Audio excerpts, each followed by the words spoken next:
حضرت جزاک اللہ خیر. حضرت یہ موبائل کے حوالے سے ایک سوال جو آپ نے بھی ایک بیان میں فرمایا کہ ایک بندے کے پاس اگر 70,000 روپے سے زیادہ قیمتی موبائل ہے، چاہے وہ 1 لاکھ کا ہو، 1.5 لاکھ کا ہو، 2 لاکھ کا ہو، کیا ایسے شخص پر بھی قربانی واجب ہے؟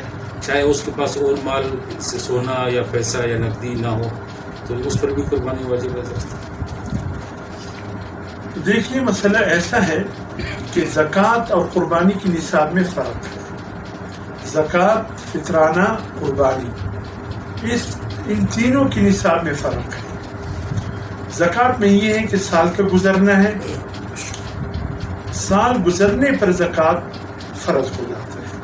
اور زکوٰۃ میں یہ ہے کہ ضروری چیزیں جو گھر کے ہیں، استعمال میں ہیں، سونا اور چاندی کے سوا، مطلب اس کو حساب میں نہیں لایا جائے گا. جو تجارت کے ہیں، فروخت کے ہیں، ایسی چیزیں ہیں یا سونا چاندی خواہ استعمال میں نہ ہو، وہ حساب میں شمار ہوگا زکوٰۃ کے. البتہ قربانی اور فطرانی میں یہ مسئلہ ہے جو بھی ضرورت سے زیادہ چیز ہو.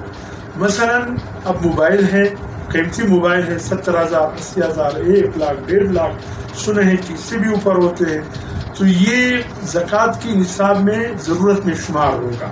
تو زکوٰۃ کے حساب میں ذاتی موبائل جتنے بھی قیمتی ہو وہ شمار نہیں ہوگا. لیکن قربانی میں چونکہ یہ غیر ضروری ہوگا تو اس لیے قربانی میں موبائل کا شمار ہوگا. اگر موبائل 70-80 ہزار کا ہے، 1 لاکھ کا ہے، بالکل یہ شخص صاحب نصاب ہے، اس پر قربانی واجب ہے. یہ موبائل بیچ کر قربانی کی جانور خریدے، اس لیے کہ موبائل غیر ضروری چیزوں میں آتا ہے. زکوٰۃ میں شمار نہیں ہوگا لیکن قربانی میں اس کا شمار ہوگا. جزاک اللہ خیر و احسن الجزاء فی الدارین. بہت شکریہ. پلاٹ